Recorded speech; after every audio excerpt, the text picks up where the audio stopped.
Welcome to my channel. बोल hello. Hello. बोल मैं जनल दीदी की सहेली हूँ।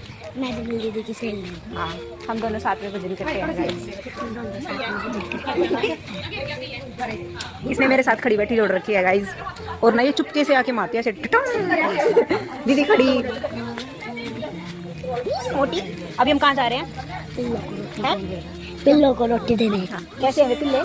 छोटे छोटे हैं, क्यूट है गाइस। अभी हम आपको दिखाएंगे वो कितने छोटे हैं और कैसे हैं। बहुत ज़्यादा क्यूट हैं, देखो गाइस।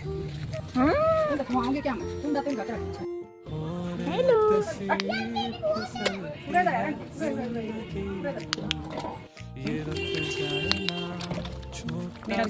कैसे लगे छोटे छोटे पप्पी? बहुत क्यूट, मुझे तो बहुत क्यूट लगे। तेरे को कैसे लगे बता?